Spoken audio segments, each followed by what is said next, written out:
Saya tiba di rumah di Jalan Melati No 27, Perumahan Taman Harmoni, Jakarta Selatan, tepat lewat pukul 16. Rumah bercat putih dengan pagar rapi dan semak-semak terpangkas menyambut saya seperti biasa, tapi odo yang berbeda di udara hari ini. Balon-balon berwarna-warni diikat di kotak pos, asap dari pemanggang sate dan ayam bakar mengepul di belakang, serta bendera merah putih berkibar pelan di atas garasi. Saya turun dari mobil, merapikan rok dress katun hijau, yang saya tahu Bu Moyo tidak akan suka.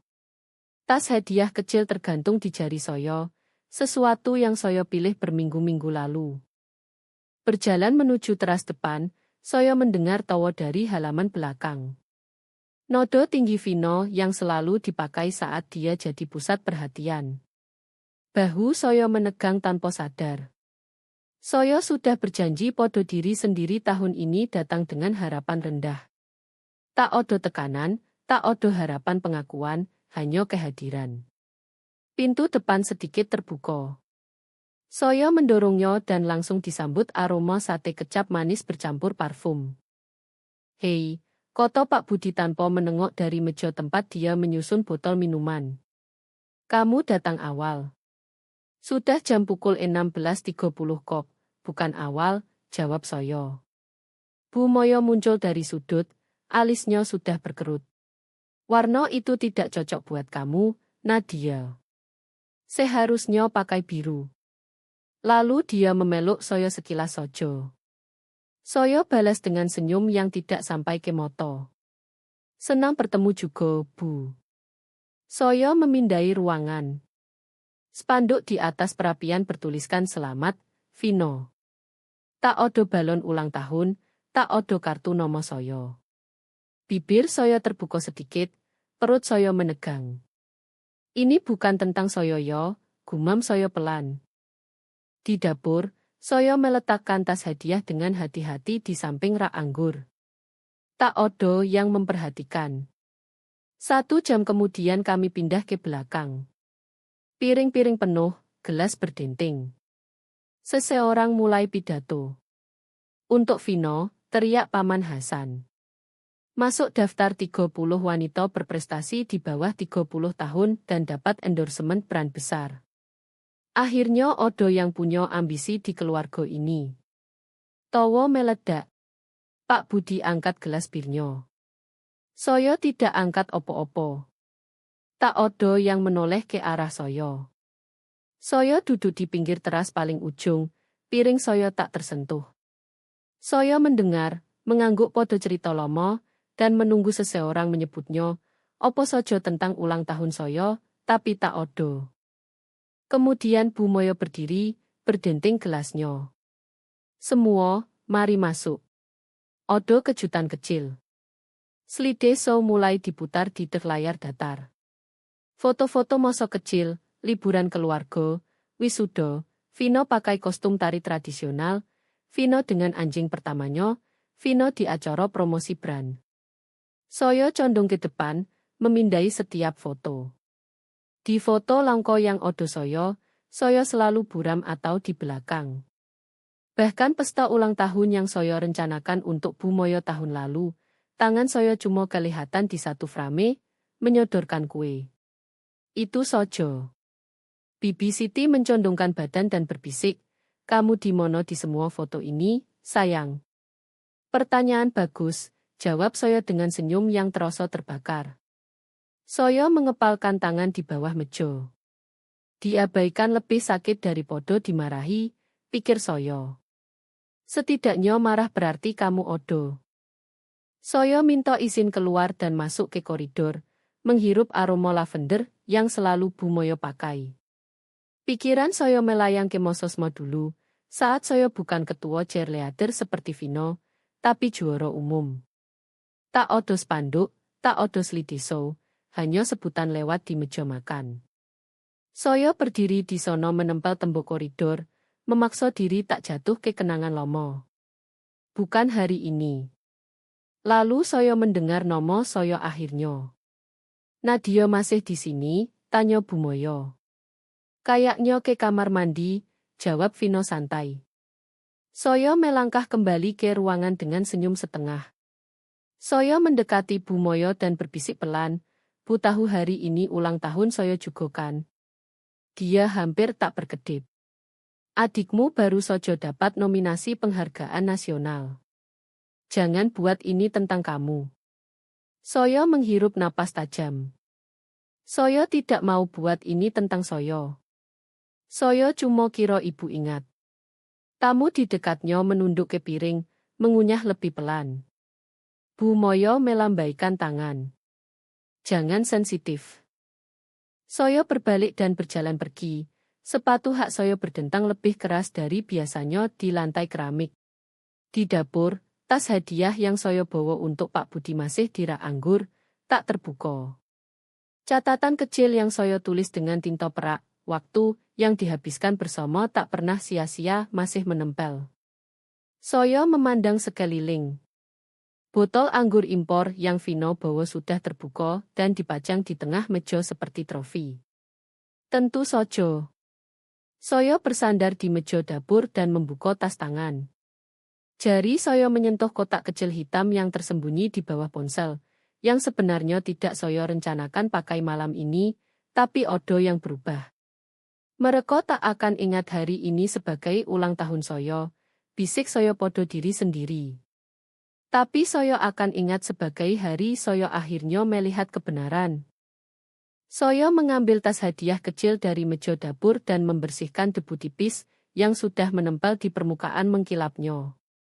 Jam tangan di dalamnya custom made, hitam dan perak dengan ukiran inisial Pak Budi di depan, dan di belakang tertulis, "Waktu bersama tak pernah sia-sia."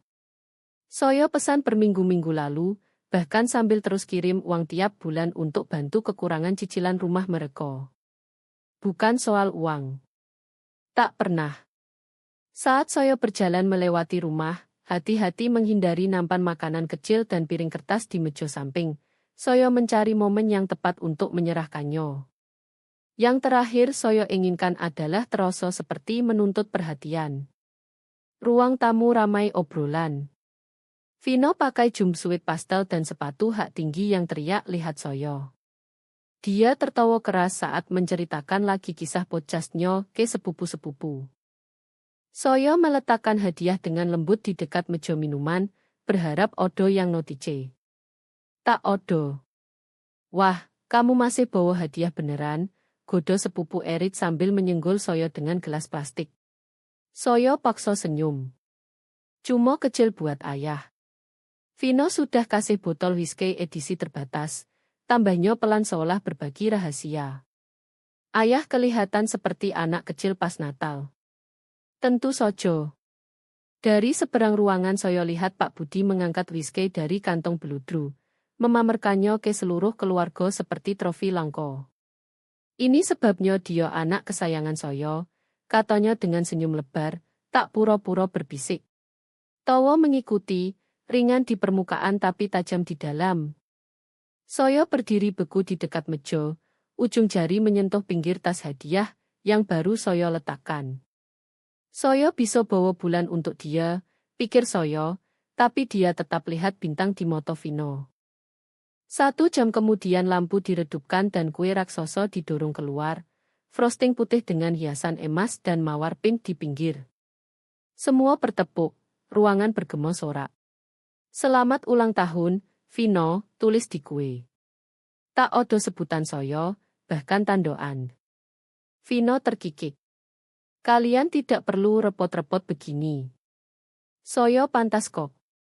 Bu Moyo berbinar, tangan ditepuk-tepuk seperti lihat lamaran. Beberapa tamu menoleh ke saya, mungkin baru sadar kelalaian itu.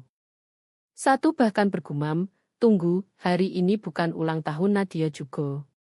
Tapi tertelan suara kamera ponsel dan sorak lagi. Saya mundur ke koridor.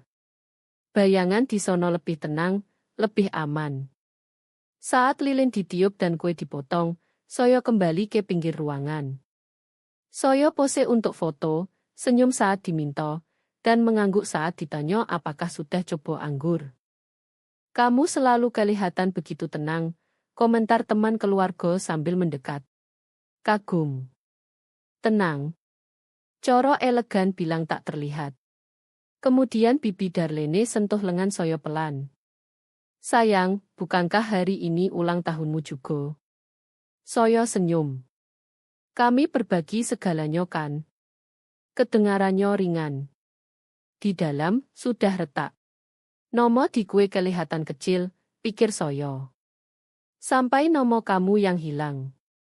Malam berlanjut dengan lebih banyak foto, lebih banyak pujian untuk kolaborasi brand terbaru Vino.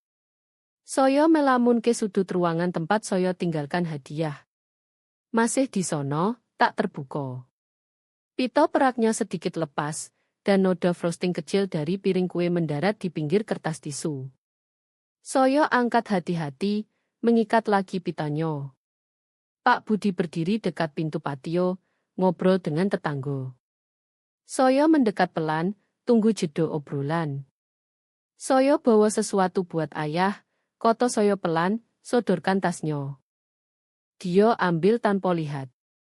Terima kasih, nak, jawabnya sambil lalu letakkan di tumpukan tisu bekas dan botol bir setengah kosong. Tak odo pandangan, tak odo rasa ingin tahu, bahkan tak odo lirikan untuk lihat isinya. Soyo pandang sesaat lebih lama dari seharusnya, lalu angguk dan berjalan pergi. Bahkan kekecewaan tak lagi terbakar, hanya kejelasan. Soyo pamit singkat, senyum sopan ke semua. Di luar, udara sudah sejuk. Soyo berjalan pelan ke mobil, tas hadiah kembali di tangan seolah tak pernah pergi. Di dalam mobil, Soyo letakkan di kursi penumpang, hapus noda frosting dengan tisu dari glove box, dan duduk diam beberapa saat. Soyo mau nunggu bicara, bisik Soyo, kunci di telapak tangan. Tapi mereka sudah kasih tahu segalanya yang Soyo butuh. Slide show kehidupan Vino, hadiah tak tersentuh, kue yang bilang semuanya. Setiap momen klik pas seperti vonis diam Soyo putar kunci kontak. Saat tiba di rumah malam itu, rumah gelap. Soyo tak repot nyalakan to atau lilin. Tak butuh pengalihan atau suasana. Soyo butuh kebenaran. Soyo letakkan tas hadiah tak tersentuh di meja dapur, pito masih utuh, noda frosting orang lain di sisinya. Soyo tak hapus. Kekacauan tak diundang dan ceroboh itu terasa puitis.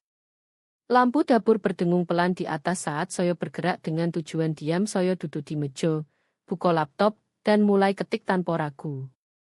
Bukan jawab email atau browsing biasa. Soyo bangun kasus. Jari Soyo gerak dengan ketenangan mengejutkan di keyboard. Setiap ketukan rekam opo yang mereka pikir Soyo lupa. Mau panggil Soyo parasit? Bisik Soyo. Biar Soyo tunjukkan siapa yang selama ini memberi makan siapa. Layar bersinar ke Soyo. Soyo buka spreadsheet kosong dan beri label tebal, dukungan finansial keluarga. Tak seimbang. Mungkin dramatis, tapi fakta. Soyo klik ke aplikasi bank dan mulai scroll transaksi, urut, filter, tak. Rep 2.500.000 untuk mesin cepat ayah dan perlengkapannya. Rep 12 juta untuk ganti rem mobil Bu Moyo musim dingin lalu. Rep 50 juta kekurangan kuliah Vino semester terakhir, yang tak pernah dia akui. Semakin dalam scroll, rahang Soyo semakin kencang. Soyo ingat setiap percakapan, setiap permohonan yang dibungkus rasa bersalah, diikuti janji ini cuma sementara, sampai kami bangkit lagi. Mereka tak pernah bangkit. Mereka sandar di kaki Soyo. Tak odo yang notice orang yang selalu bilang yo, gumam Soyo, sampai dia akhirnya bilang tidak. Bukan amal. Bukan cinta. Hanya kewajiban yang dibungkus kebajikan. Dan Soyo telan bertahun-tahun. Spreadsheet bertambah. Soyo tambah kolom, tanggal, catatan, alasan. Moto Soyo berair, bukan karena sedih, tapi dinginnya kejelasan. Tapi bukan hanya uang. Itu permukaan. Angko hanya buat kelihatan. Soyo buka tab kedua dan mulai daftar lain, transaksi emosional. Waktu saya telepon rumah dan langsung dipotong karena Vino lagi meltdown. Saat saya email berita promosi saya dan hanya dapat bagus sebagai balasan. Liburan yang saya habiskan jogo ayah pasca operasi sementara Vino tak bisa cuti kerja. Mereka tak pernah punya ruang buat saya kecuali butuh sesuatu. Saya ucap keras, beban itu mendarat lebih berat dari yang saya kira. Diam, saya sadar, tak pernah netral di keluarga ini. Itu senjata, dan saya telan bertahun-tahun karena pelan. Saya kira diam itu damai. Pengabaian emosional adalah kekerasan gerak lambat. Saya tutup tab, bersandar, biarkan kesadaran meresap. Saya tak mau balas dendam, tapi tak lagi tawarkan kesetiaan buta di keluarga di mana nilai saya diukur seberapa berguna saya. Tapi saya berhenti. Kursor berkedip di layar. Apakah saya hanya hitung skor? Tanya saya pada diri sendiri. Saya beku di pertanyaan itu. Mungkin iya. Mungkin ini picik.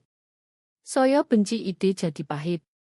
Tapi lalu saya ingat rp 25 juta yang saya bayar diam-diam untuk cicilan mobil Vino 2 tahun lalu saat lompatan karirnya gagal. Saya tak pernah ungkit. Tak mau pengakuan.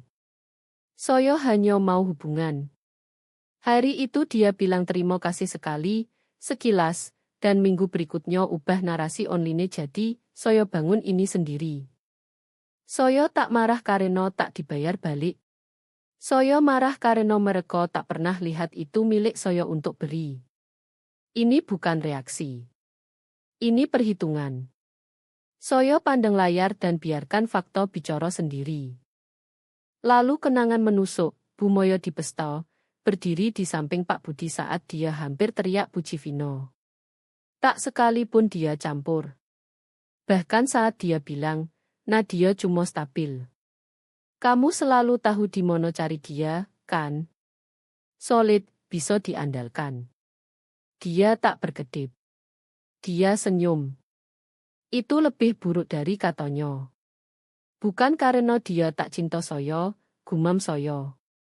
Dia cuma lebih cinta damai. Dan bagi Bu Moyo, damai berarti biarkan diam isi setiap saat dia bisa bicara. Saya lihat jelas sekarang, tahun-tahun komplisitas pelan-pelan, cara dia buat setiap ketidakadilan jadi bukan masalah besar. Dia tak pernah teriak, tapi tak pernah lindungi saya juga. Saya scroll kembali kenangan seperti foto di album terlupakan. Malam orang tua guru yang dia datang hanya untuk Vino, bukan saya. Saat saya menang kejuaraan debat kabupaten dan dia cuma bilang, kamu memang jago koto-koto. Tak peluk, tak makan malam keluar, hanya itu.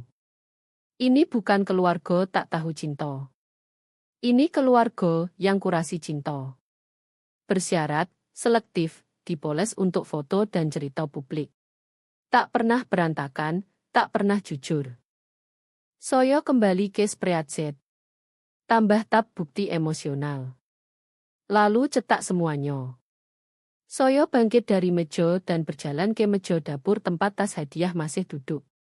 Saya keluarkan jam tangan. Terasa lebih berat sekarang, bukan karena bobot, tapi makna.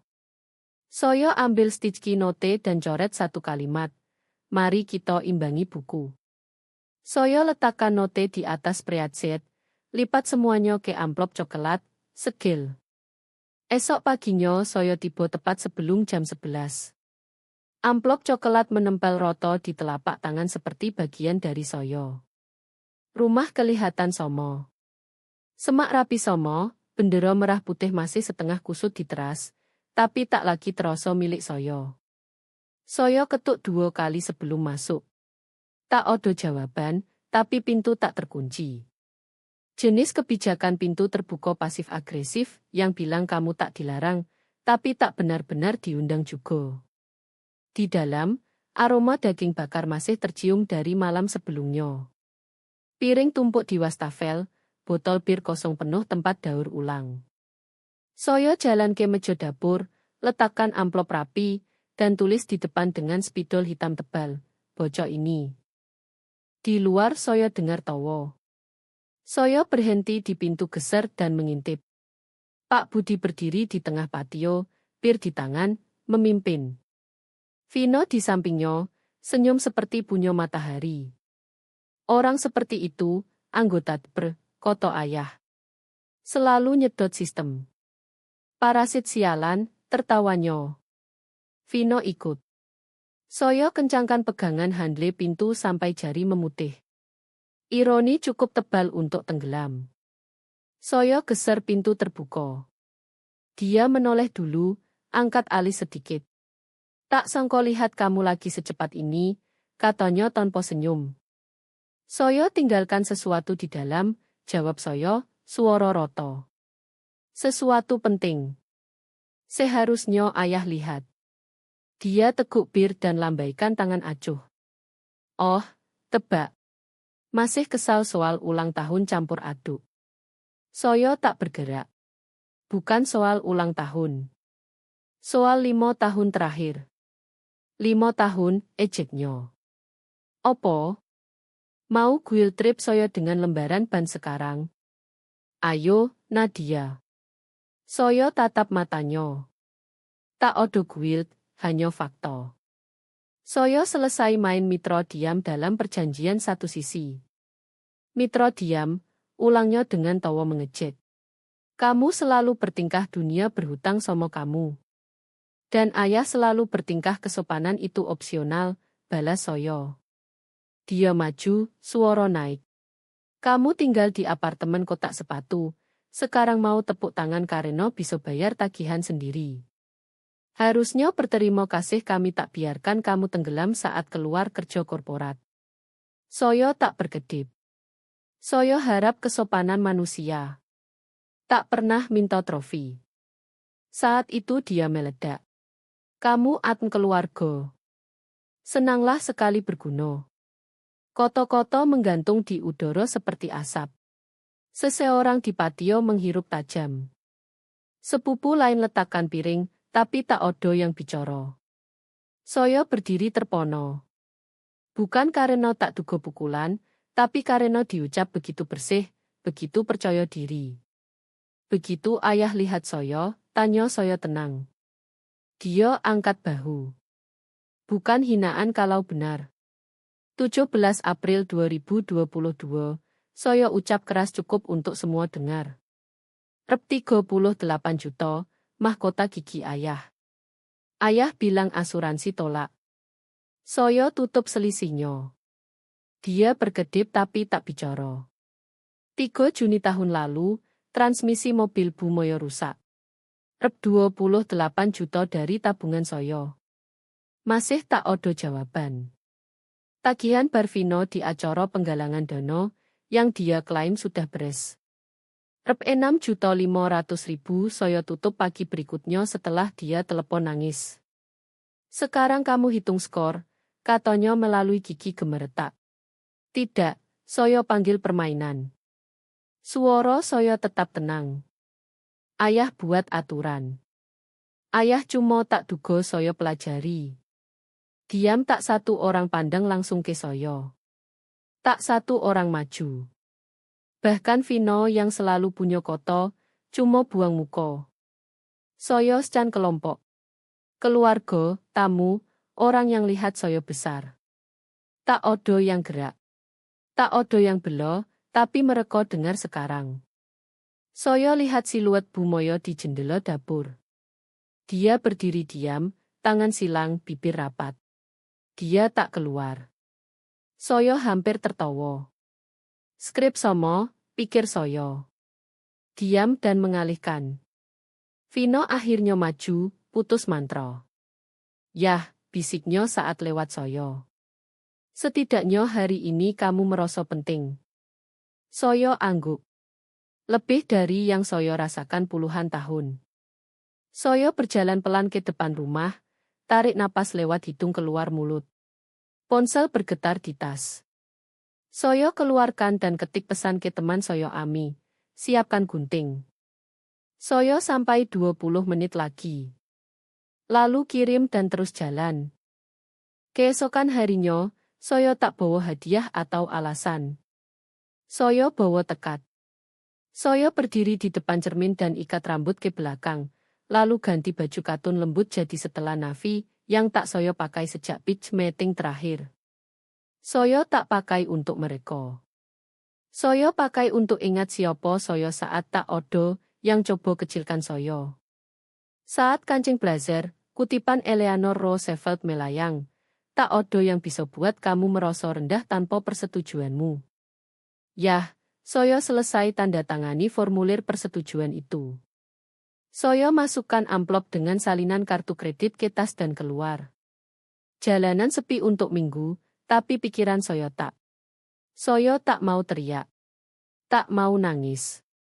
Ini bukan balas dendam. Ini pernyataan kemerdekaan. Saya parkir di seberang jalan, tarik napas dalam, dan seberangi halaman. Halaman belakang somo, kursi somo, orang somo. Tapi kali ini saya berdiri. Halaman sudah penuh. Pemanggang asap seperti api sinyal. Paman saya tertawa podo sesuatu yang Vino bilang, dan bibi tepuk tangan agak terlalu keras. Pak Budi bersandar di kursi, kaki silang, minuman di tangan. Saya tangkap matanya setengah detik. Tak odo. Vino lagi di tengah, seperti magnet yang hanya tarik persetujuan. Dia pakai anting emas baru yang saya kenal dari Invoice, yang saya bayar tahun lalu saat kartu dia ditolak dan dia telepon saya nangis. Dia janji bayar balik begitu Deal Brand masuk. Saya tak pernah lihat Rp1, hanya kilau. Saya berdiri di pinggir patio. Tak odo yang tawarkan kursi. Pak Budi angkat gelas malas. Tak sangka lihat kamu 2 hari berturut. Saya tak akan lomo, koto saya, suara cukup keras di atas suara jangkrik. Tawa meredo. Vino miring kepala. Saya bersihkan tenggorokan. Saya diam terlalu lomo. Ini bukan pertunjukan. Ini batas. Gumam naik seperti asap. Saya tak di sini lempar tuduhan, lanjut saya. Saya di sini koreksi pola. Pak Budi geleng moto. Sudah mulai. Saya tak berkedip. Selama 5 tahun terakhir, saya beri dukungan finansial diam-diam untuk keluarga ini. Dari biaya medis sampai kuliah sampai darurat mendadak, saya lakukan tanpa minta tepuk tangan, tapi saya tak akan terus lakukan sambil dihapus. Ya Tuhan, Nadia, gumamnya. Saya terus. Kalian boleh terus pura-pura saya tak penting, tapi bukan atas uang saya dan tanpa konsekuensi. Patio jadi sunyi total. Lalu dia meledak. Keluar, parasit. Rasanya seperti tabrakan mobil. Tak mengejutkan, tapi mengguncang kekuatannya. Tak odo yang terkesiap. Tak odo yang bicara. Hanya Vino tertawa. Kekeh pendek tajam yang terasa sudah nunggu seumur hidupnya keluar. Saya beku sesaat, bukan karena kaget, tapi karena dengar keras-keras buat sesuatu klik final. Bu Moyo kelihatan lewat jendela dapur. Dia tak gerak. Itu dia, koto saya pelan. Saya penasaran kapan ayah akhirnya ucap keras. Pak Budi lambaikan tangan acuh. Kamu boleh main martir sepuasnya, tapi kamu selalu beban. Selalu. Saya pandang patio. Selusing kerabat, tak satu pembela, tapi saya tak butuh. Saat saya berbalik pergi, Vino kejar. Kamu selalu butuh drama buat merasa pentingnya. Saya senyum. Dan kamu selalu butuh orang diam buat bersinar. Dia mendekat. Setidaknya saya dapat tempat di meja. Saya condong lalu. Nikmati. Saya tarik kursi dari bawah kebohonganmu. Saya berjalan sengaja, kepala tinggi. Suara hak sepatu di beton bergema dengan lebih bermartabat daripada tepuk tangan manapun yang pernah saya dapat dari kerumunan itu. Saya sampai mobil, buka glove box, ambil gunting. Jari tak gemetar saat saya keluarkan amplop dari tas. Di dalam odo kartu kredit cadangan, semuanya atas nama saya. Yang saya buka untuk kenyamanan mereka, darurat mereka. Biar kalau kita tak bisa disetujui. Satu persatu saya potong plastiknya. Snip, snip, snip. Tak odo suara, tapi di kepala saya setiap potongan retak seperti cambuk putus ikatan. Saya kumpul potongan ke amplop, segel, tulis note di depan, efektif segera. Saya masuk ke halaman tanpa ragu kali ini. Amplop coklat duduk di kursi penumpang, diam dan kuat. Saya tak berpakaian rapi. Bahkan tak sisir rambut jadi sanggul rapi biasa. Saya tak butuh armor lagi. Kebenaran tak butuh poles. Rumah sepi, seperti yang saya duga untuk minggu siang. Saya masuk tanpa ketuk, coro mereka selalu bilang. Tak perlu ketuk. Kamu tinggal di sini juga. Itu dulu. Saat saya masih percaya. Saya langsung ke pulau dapur dan letakkan amplop seperti vonis segel. Di dalam 3 kartu kredit robek, catatan transaksi ban terakhir yang saya cetak, dan breakdown baris demi baris setiap kali mereka telepon hanya untuk bantuan sedikit. Saya mundur, pandang sekali, dan keluar tanpa kota. Di mobil, saya kirim satu pesan. Ini bukan marah. Ini penutupan. Lalu saya jalan. Tak lama. 30 menit kemudian ponsel bergetar. Apa-apaan ini? Suara Pak Budi berderak di telepon, kasar dan tak tersaring. Saya tak jawab langsung. Saya mau dia dengar jeda. Persis seperti kelihatannya, kata saya akhirnya, suara tenang. Dia mendengus. Kamu dramatis lagi. Soal opo? Beberapa kwitansi. Saya tak dramatis, kata saya. Saya selesai. Kamu pikir begini cara keluarga kerja, dengan buku besar dan ultimatum? Tidak, jawab saya. Tapi saat keluarga bertindak seperti akuntan, adil beri mereka buku. Napas panjang lewat saluran. Lalu dia desis. Kamu pikir potong kami buat kamu martir? Saya tertawa, pelan, pendek. Harus kontribusi dulu baru dipotong. Dia tutup telepon. Saya tak berkedip. Malam itu, saya buka spreadsheet lagi, perbaiki beberapa format, dan email ke 3 kerabat yang selalu bisik dukungan di balik layar. Subjek, biar tak ada lagi yang bilang saya tak tahu terima kasih. 10 menit kemudian ponsel mulai bergetar. Pertama sepupu. Ini beneran. Lalu Bibi. Maaf sekali, Nadia. Saya tak tahu. Lalu diam bukan karena rasa bersalah, tapi dampak. Saya bersandar dan teguk kopi. Odo kekuatan di kebenaran saat diletakkan polos. Fakta tak berhenti odo karena diabaikan, gumam saya. Aldous Huxley pasti paham. Pagi berikutnya Bu Moyo Sems, kita perlu bicara. Hanya kita. Datang setelah jam 5. Saya pertimbangkan abaikan, tapi lagi, saya mau lihat wajah mereka saat sadar saya tak lagi membungkuk. Saat tiba, dia sendiri di ruang tamu. Amplop di meja kopi, terbuka tapi tak tersentuh. Pak Budi di ruang keluarga, tanyolo keras. Saya baca, katanya. Saya kira. Kamu malukan kami. Saya tatap matanya langsung. Tidak, saya bilang kebenaran. Kebenaran yang malukan ibu. Dia pandang bawah. Kamu buat kelihatan kami manfaatkan kamu. Saya tak perlu buat kelihatan apapun. Fakta berdiri sendiri. Dia mulai bilang lain, tapi saya angkat tangan. Jangan minta bantuan saya lagi, selamanya. Dia berkedip.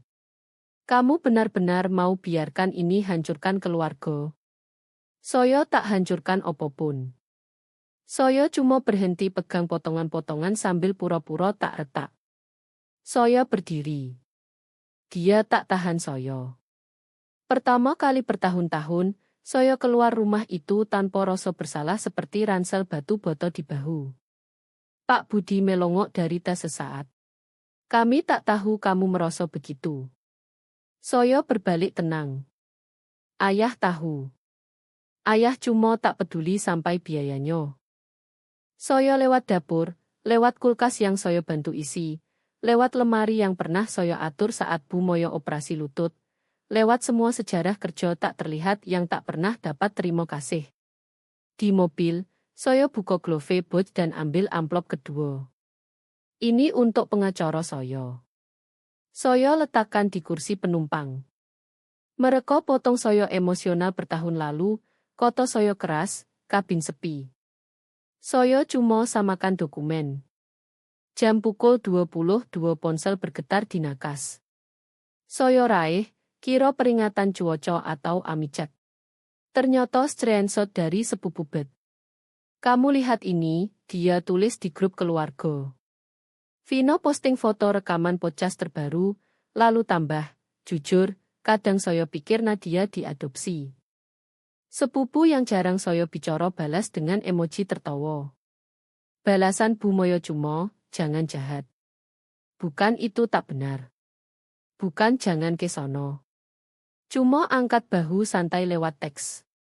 Saya pandang layar lebih lama dari seharusnya, dodo sesak, bukan karena percaya lelucon, tapi karena diam di sekitarnya lebih keras dari koto-koto itu sendiri.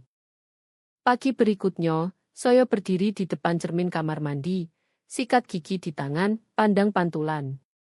Itu yang mereka selalu pikir, tanya saya keras. Selalu ada komentar, perbandingan. Coro kerabat lihat rambut lurus dan kulit saya yang sedikit lebih gelap, lalu lirik Bu Moyo dan Vino. Tak ada yang bilang, tapi pertanyaan menggantung. Saat seseorang pertanyakan akarmu, gumam saya, mereka sebenarnya tanya apakah kamu termasuk. Dan mungkin saya tak pernah. Saya umur 10 saat Vino pertama kali bilang. Saat bertengkar remote, dia desis, kamu bahkan tak mirip kami. Saya lari ke Bu Moyo nangis. Dia tepuk bahu dan bilang, dia tak bermaksud. Tapi tak pernah suruh Vino minta maaf.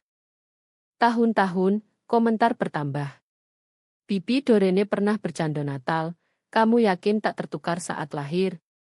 Vino tertawa sampai tumpah cidernya. Saya ikut tertawa karena lebih mudah daripada koreksi. Sekarang terasa kurang bercanda dan lebih seperti skrip yang mereka semua setuju di belakang saya. Beberapa hari kemudian, kami datang ke barbecue tetangga.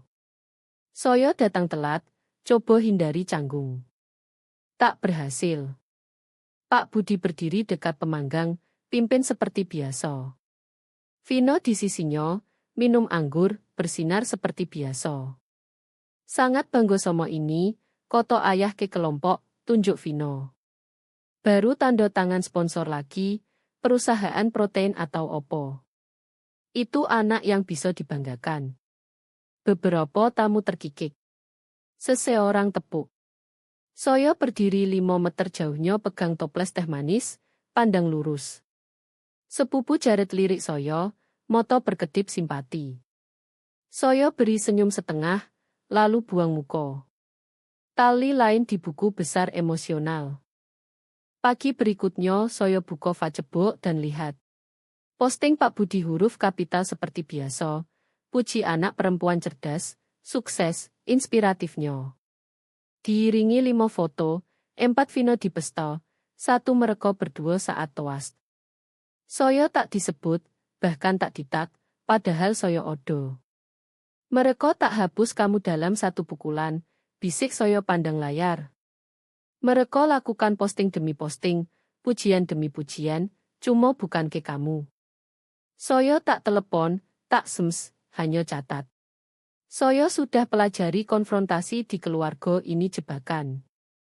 Mereka dorong sampai kamu patah, lalu pakai nodo kamu buat abaikan kebenaranmu. Jadi alih-alih, saya alihkan energi. Saya buka LinkedIn dan update profil, tambah 3 kemenangan kampanye besar terakhir, sertifikasi baru, dan 2 testimoni klien yang saya simpan berbulan-bulan. Dalam 1 jam like dan komentar dari rekan, mentor, mantan magang. Tak 1 klik dari ayah.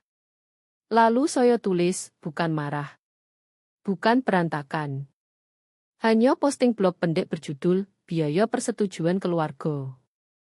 Tak pakai nomo. Tak tuduh. Hanya kebenaran, jenis pelan. Dibaca seperti bisik, tapi orang dengar. Besok sore sudah dibagikan 300 kali. Kotak masuk penuh pesan dari orang asing bilang, terima kasih bilang yang tak bisa saya katakan. Satu wanita tulis, kamu ungkapkan koto-koto, yang saya takut akui 20 tahun. Saya tak senyum. Tak nangis.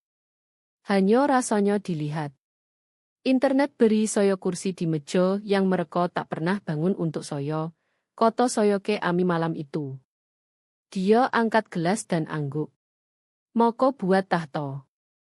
3 hari kemudian Vino balas di grup keluarga dengan link artikel glossy tentang dirinya di majalah Gaya Hidup.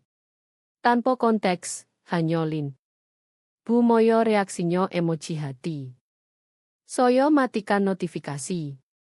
Lalu saya buka akun bersama Lomo yang kami buat saat Vino apply lisensi bisnis dulu. Saat dia bilang butuh dorongan kredibilitas dan mohon pakai nomo saya. Di sono, pinjaman diambil atas nomo saya. Saya pandang layar, jantung berdegup. Bukan karena kaget, tapi pengenalan. Kalau mereka mau perang, pikir saya, mereka akan pelajari saya tahu bertarung dengan bukti. Dokumen duduk di inbox berhari-hari sebelum saya berani buka lagi. Tersembunyi di lampiran aplikasi refinancing yang Vino forward tahun lalu adalah scan sertifikat tanah. Di sono, nomo saya di tengah, tebal, dan mengikat hukum. Rumah di Jalan Melati bukan milik orang tua. Milik saya. Saya ingat percakapan seperti baru terjadi. Pak Budi duduk di meja dapur, tagihan tersebar seperti awan badai. Nadia, kamu kreditnya lebih bagus. Cuma formalitas. Kami ambil alih begitu stabil. Suaranya hati-hati, dilunakkan keputusasaan finansial yang tak pernah dia akui langsung. Masih rumah kami, katanya saat itu. Kamu cuma tanda tangan. Saya bisik ke layar laptop. Ayah tak pernah lihat saya lebih dari nomor di kertas. Bukan amarah yang ikut. Ketepatan. Saya cetak salinan sertifikat, termasuk dokumen pajak yang saya ajukan untuk mereka, kwitansi perbaikan atap, pipo, bahkan sistem keamanan yang saya bayar setelah mobil Vino dilempar telur di halaman. Semua dikompilasi, diberi tanggal, tab. Lalu saya kirim ke grup keluarga. Kita perlu bicara. Semua. Rumah jam pukul 18 Rabu, tak bisa ditawar. Vino balas 3 menit kemudian. Akan ada camilan atau saya bawa popcorn sendiri untuk pertunjukan. Saya tak ambil umpan. Rabu, saya siapkan folder seperti pengacara masuk arbitrase. Cetak email, laporan keuangan, invoice kontraktor. Saya tak masuk dengan perasaan kali ini. Saya masuk dengan fakta. Udara di rumah tak biasa berat saat saya tiba. Tak ada yang kontak moto. Bu Moyo berdiri dekat meja makan, tangan silang, pandang lantai. Pak Budi mondar-mandir dekat pintu patio. Vino scroll ponsel. Mari keluarkan fakta sebelum perasaan banjiri ruangan, koto saya, letakkan dokumen di meja. Vino geleng moto, nyengir. Ini datang pidato dat, gerutu ayah. Ini lebih baik bukan tantrum lagi. Saya buka folder, geser kertas pertama. Rumah ini, secara hukum milik saya. Kalian berdua tahu. Diam, lalu kekacauan. Suara ayah retak seperti guntur. Kamu pikir ini buat kamu kuat? Kertas itu buat kamu ratu keluarga? Kamu menyedihkan. Vino ikut, hantam ponselnya. Kamu blackmail orang tua sendiri dengan rumah. Saya tak berkedip. Saya tak blackmail siapapun. Saya keluarkan diri dari cerita di mana saya jadi villain sementara saya biayai produksi. Saya geser kertas berikutnya, sertifikat transfer terbaru dengan nomor saya masih solo di atas. Bu Moyo bicara akhirnya, hampir bisik. Kami tak pikir kamu akan pegang itu atas kami. Saya pandang dia level. Kalian pikir saya tak akan sadar nilainya? Nilai saya. Mereka semua pandang, bukan bingung, tapi pengenalan. Pertama kali mereka benar-benar lihat versi saya yang mereka bantu bentuk. Terhitung, langsung, selesai. Saya tarik napas pelan. Kalian punya 90 hari untuk refinance atau kosongkan. Setelah itu saya ambil kembali kepemilikan. Vino melongo. Kamu usir keluarga sendiri. Tidak, kata saya jelas. Saya kembalikan tanggung jawab yang kalian hindari bertahun-tahun. Saya bukan tempat berlindung kalian lagi. Koto-koto jatuh seperti boto. Bukan dilempar, tapi dikembalikan. Tak ada teriakan berikutnya, hanya diam terpono. Pak Budi condong ke depan, buku jari putih pegang pinggir meja. Mulutnya terbuka, tapi tak keluar opo-opo. Vino ambil ponsel, gumam sesuatu di bawah napas, lalu badai ke koridor. Bu Moyo hanya berdiri, mulut gerak tapi tak ada kata. Saya tunggu, beri kesempatan, tapi tak satu pun bicara. Saya ambil amplop terakhir dan letakkan di tengah meja. Kontak info pajak, lihat kontraktor, kalian butuh, kata saya, lalu berbalik ke pintu. Tak ada yang coba tahan. Di luar, matahari baru terbenam di bawah atap. Mobil saya parkir di bawah lampu jalan, dan saya jalan ke sono, rasanya 10 kilogram lebih ringan. Saya masuk kursi pengemudi dan pandang dashboard. Di sono amplop berikutnya, label rapi tinta merah. Fase berikutnya, rumah baru, nomor baru. Saya ambil satu pandangan terakhir rumah di spion. Saya tak tinggalkan rumah. Saya klaim opo yang mereka selalu buat saya percaya tak milik saya. 2 hari lewat sejak pertemuan. Tak ada sems, tak ada panggilan, hanya sunyi. Saya bangun dengan cahaya pagi somo yang selalu tumpah di meja dapur. Tapi kali ini tak terasa nyaman. Terasa jarak, jurang. Saya duduk dengan kopi dan buka abban. Tak ada aktivitas, tak ada tanda Pak Budi gerak refinance atau transfer. Tak ada alert dari akun bersama, hanya diam saat orang hilang kekuasaan atas kamu, bisik saya podo diri sendiri. Mereka sering diam, bukan karena damai, tapi panik. Saya berdiri, habiskan kopi, dan mulai susuri apartemen. Saya keluarkan nampan dekoratif kecil tempat saya simpan kunci, kwitansi lama, pin acak. Di bawah, terselip di sisi, kotak perhiasan yang saya beri Bu Moyo Natal lalu. Kotak beludru putih sederhana. Saya simpan saat pindah, tak yakin dia notice hilang. Buka tutup, saya kira lihat kalung masih di dalam. Malah kosong kecuali note cinta, Nadia. Saya ambruk di pinggir sofa. Kenangan berkedip. Vino di syuting video 6 bulan lalu, senyum, lempar rambut, pakai rantai emas halus yang terasa sangat familiar. Saya kira cuma tiruan, kebetulan. Dia bahkan tak pernah mau, bisik saya. Dia cuma lewatkan seperti aksesori cadangan. Beban kebenaran itu meresap lebih dalam dari yang saya kira. Siang itu saya dapat sems dari teman Alisa. Bukankah kamu beli mobil itu untuk ayah? Saya kerut kening. Iya. Kenapa? Dia balas screenshot. Posting Instagram Vino. Ke surprise ulang tahun untuk ayah. Tak bisa tanpa cinta dan dukungannya. Dia berdiri di samping mobil. Mobil saya, Pose seperti pembelian dan hadiahnya. Captionnya tanpa malu. Komentar lebih buruk. Anak perempuan murah hati sekali. Ayahmu pasti bangga. Ini goals. Tangan saya tak gemetar. Saya bahkan tak marah. Absurd.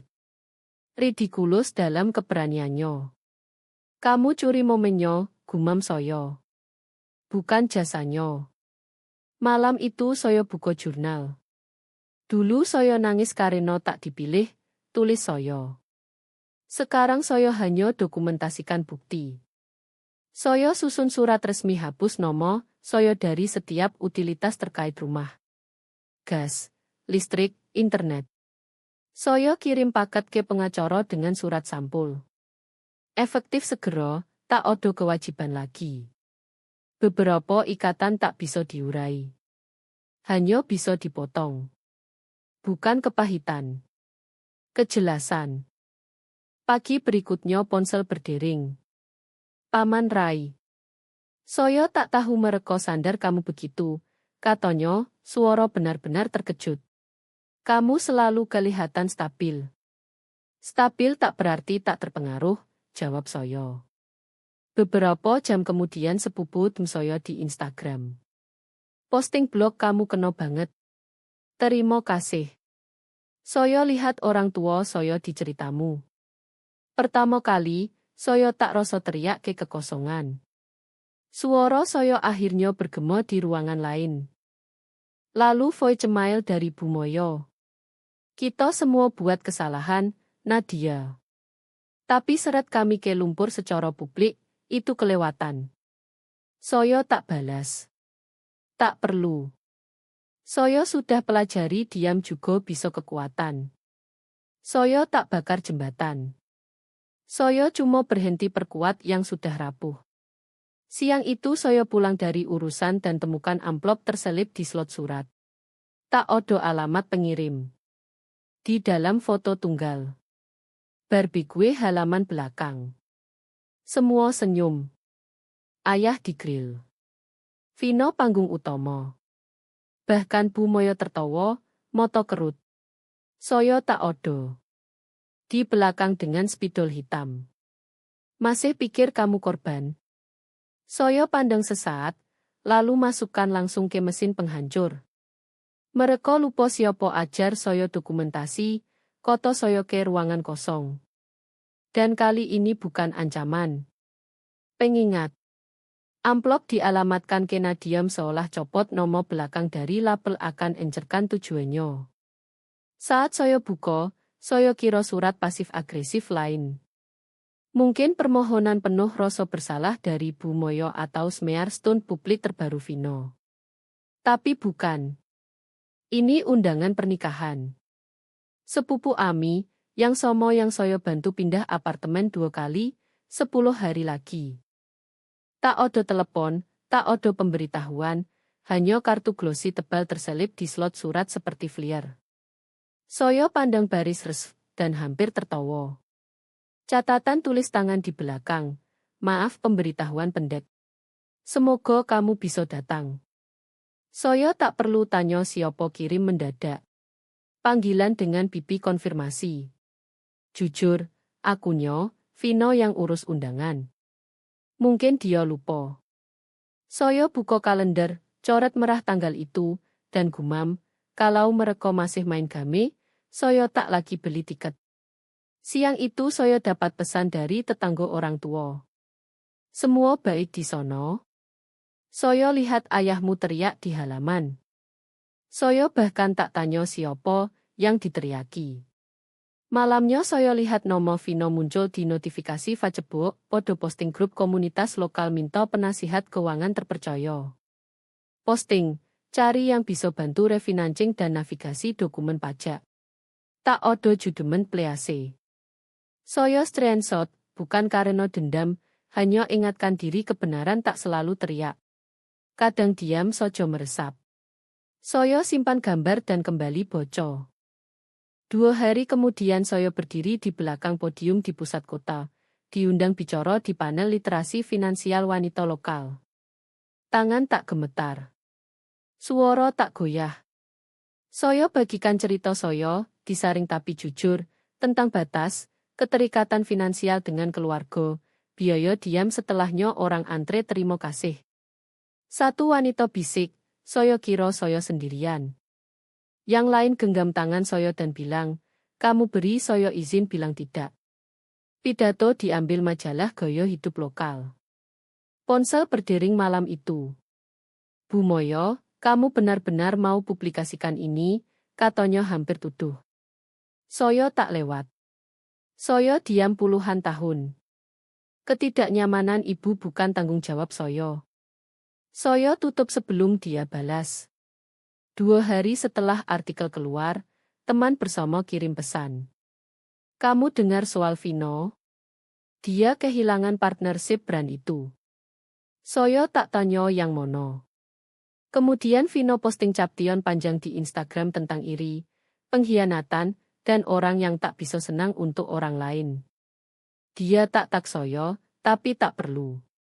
Subteks cetak tebal. Saya tak komentar, tak pesan. Saya biarkan dia spiral dalam damai. Saat kebenaran solid, koto saya podo diri sendiri, kamu tak perlu belok keras. Kamis itu, saya kunjungi pengacara. Kami tertawa, bukan podo keluarga, tapi seberapa jauh saya dari awal. Kamu bukan wanita somo yang masuk sini 4 bulan lalu, katanya. Bagus, jawab saya. Dia perlu pergi. Kami finalkan wasiat. Saya hapus setiap anggota keluarga dari daftar. Saya tunjuk 2 teman dan yayasan untuk ibu tunggal. Tindakan cinta terakhir, saya tak akan sia-sia podo orang yang perlakukan saya seperti transaksi. Malam itu saya duduk di teras dengan gelas anggur, pandang sisa cahaya siang memudar jadi ungu. Potongan ini, saya dapat. 2 hari kemudian surat datang. Pos bersertifikat, tak ada alamat pengirim. Saya buka pelan. 1 lembar kertas, huruf blok tulis tangan. Kamu benar. Saya lihat sekarang. Tak ada tanda tangan, tak ada maaf, hanya pengakuan. Dan itu akhirnya cukup. Amplop masih di meja dapur saat cahaya matahari tembus tirai pagi berikutnya. Saya tak buru buka lagi. Tak perlu. Saya sudah hafal isinya. Kamu benar. Saya lihat sekarang. Tak ada tanda tangan, tak ada maaf, hanya 2 kalimat itu tulis tangan dengan goresan tajam somo yang ayah selalu pakai untuk daftar belanja dan pengingat post-it. Saya baca ulang lebih lambat kali ini. Tangan saya diam Nadia 6 bulan lalu mungkin nangis. Versi saya ini cuma angguk. Saya lipat surat hati-hati dan selipkan ke folder label, simpan untuk saya. Bukan buat bukti apapun, hanya biar tak lupa bahkan diam bisa bentuk penutupan. Saya bisik podo diri sendiri. Saya tak butuh ampun, tapi diam setelah pengakuan, itu damai. Minggu berikutnya, saya berdiri di dalam bungalow 2 kamar tepat di luar batas kota. Lantai kayu keras, dapur yang tangkap cahaya pagi pas. Halaman belakang dengan pagar cedar, yang buat dunia terasa lebih kecil dengan cara terbaik. Agen properti senyum. Kamu beli untuk keluarga? Hanya keluarga saya, jawab saya. Bukan pahit, hanya benar. Saat jalan lewat ruang, saya catat mental di mono letak kursi boco, dinding mono dapat galeri kutipan dan foto yang benar-benar bermakna. Ide Thanksgiving sendirian tak takutkan saya. Terasa tenang, bisa diprediksi, hangat. Tak ada skrip ikuti, tak ada kulit telur injak. Kesendirian tak kosong saat kamu isi dengan harga diri. Malam itu saya pulang keping tak terduga di ponsel. Sms dari Vino. Kamu hancurkan semuanya. Saya pandang layar sesaat, lalu ketuk boco sisanya. Kami baik-baik sampai kamu buat semua tentang diri sendiri. Semoga pidato kecilmu sepadan. Itu saja. Saya tak balas. Bahkan tak simpan nomor. Saya blokir dan biarkan pesan larut jadi debu digital. Beberapa orang tak mau sembuh. Mereka hanya mau kontrol. Biarkan mereka bangun dunia tanpa boto saya. Hari berikutnya saya ketemu Lilian, teman kuliah Lomo, yang tak saya lihat sejak wisuda. Dia setelah baca blog saya, dan tanya bisa chat up. Kami ketemu di kafe kecil dekat kantornya. Saat teguk kopi, dia condong ke depan dan bilang, kamu beri bahasa untuk rasa sakit yang kebanyakan dari kami tak pernah namai. Kami bagikan cerita, miliknya tentang saudari yang main game sama seperti Vino. Milik saya tentang hilang di foto keluarga meski biayai pesta. Kami tertawa, bukan podo masa lalu, tapi seberapa membebaskan ucap keras. Di akhir makan siang, kami denting gelas teh es dan toas tak lagi remah-remah cinta. Malam itu saya buka notebook dan mulai sketsa ide, bukan omelan, sumber daya, buku untuk anak perempuan seperti saya, untuk wanita yang pegang beban tanpa pengakuan, yang beri tanpa diingat, yang hidup di latar belakang cerita yang mereka bantu bangun. Suara saya tak lagi reaksi. Itu alat. Beberapa hari kemudian saya duduk di depan penasihat keuangan. Dia senyum hangat saat saya serahkan draft baru wasiat. Kamu yakin? Tanyanya. Saya angguk. Teman, dua amal, tak ada kewajiban garis darah. Dia tak berkedip. Kedengarannya jelas. Saat kami review rencana kontak darurat, saya hapus setiap anggota keluarga dari formulir. Bukan marah. Keselarasan. Darah buat kamu terkait, koto saya. Pilihan buat kamu keluarga. Siang itu saya pulang tak lebih ringan, tapi berlabuh. Pagi berikutnya saya masuk toko buku sambil tunggu pesanan kopi di seberang. Saya tak cari opo-opo, hanya jalan jelajah. Dekat rak self-help, wanita muda tepuk bahu saya. Kamu Nadia yang tulis posting tentang keluarga. Saya berbalik, kaget. Yo, saya. Matanya berair. Kamu selamatkan saya dari kembali ke mereka. Saya diam, terpono. Dia peluk saya erat, dan saya biarkan. Kadang kamu tak tahu sudah dilihat sampai seseorang pandang kamu dan bilang, terima kasih sudah bertahan. Tumpukan kertas terakhir duduk rapi di depan saya, diikat pita merah tipis. Bukan karena sentimental, tapi simbolis. Saya balik dokumen penutupan STT sekali lagi, scan tanda tangan, inisial, cap hukum. Selesai. Ikatan finansial terakhir ke keluarga, saya resmi putus. Saya selipkan paket berpita ke amplop besar dan selipkan di bawah lengan. Di luar, saya tulis penutupan akhir, tak odo kembali. Di dalam semuanya. Penarikan dari kontak darurat, pencabutan kepemilikan bersama rumah, formulir kuoso yang dulu saya tanda tangan di saat kepercayaan salah tempat. Saya pandang jendela. Cahaya pagi berkabut meresap di parkir pengadilan, tenang dan sunyi. Mereka putus kontrak cinta, koto saya di bawah napas. Saya cuma kirim respons hukum. Saya berhenti sebelum keluar mobil, ingat bantuan finansial pertama yang pernah saya lakukan untuk Vino. Itu Rp4.500.000, biaya aplikasi kuliahnya. Dia telepon, nangis, bersumpah sekali saja. Dan di sini saya, bertahun kemudian, lunasi invoice yang tumbuh jadi kehidupan. Bukan picik, hanya tepat, bukan balas dendam, hanya pelepasan. Ruang konferensi bau kopi basi dan karpet industri. Saya berdiri di jendela hadap pintu. Pengacara saya duduk kiri, balik catatannya. Dia tak banyak bicara. Tak perlu. Jam pukul 10.17, mereka tiba. Orang tua dan Vino masuk telat dan tanpa koto. Pak Budi kelihatan tak tidur. Lipstik Bumoyo luntur. Vino bahkan tak sembunyikan kesal, tangan silang ketat di blus desainer. Kalian tak akan bicara, koto saya tenang. Kalian dengar satu kali terakhir. Saya letakkan amplop di meja dan geser ke mereka dengan cetak tebal di depan. Penyelesaian semua ikatan pribadi. Bu Moyo berkedip cepat. Vino mendengus. Pak Budi tak bilang opo-opo. Di dalam dokumen. Pelepasan penuh notaris dari semua ikatan finansial dan hukum. Checklist setiap barang masih milik saya secara hukum untuk diambil kurir pihak ketiga dalam 7 hari ke depan dan akhirnya surat pribadi. Saya lihat Bu Moyo buka halaman terakhir, Bojo diam tangan mulai gemetar. Dulu ibu bilang saya kekecewaan terbesar, Bojo surat. Saya percaya sampai saya berhenti butuh persetujuanmu. Vino tampar meja. Kamu egois. Kamu tak tahu terima kasih. Saya berbalik ke dia. Dan tapi segala yang kamu punya selalu ada nama saya di bawahnya. Dia berdiri.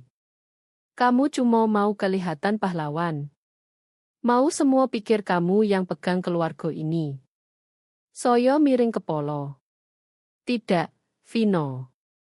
Saya berhenti coba jadi pahlawan hari kamu jual pengorbanan saya sebagai kesuksesanmu. Tak ada yang bicara. Bukan pertarungan lagi. Pemakaman. Saya angguk ke pengacara. Dia berdiri dan kemas folder. Pertemuan selesai. 3 hari kemudian email masuk dengan subjek yang buat saya beku. Izin cetak ulang ceritamu. Penerbit nasional temukan blog saya. Mereka mau terbit di edisi berikut dengan satu permintaan. Tetap anonim. Saya bilang yo. Akhir pekan itu Headline Live.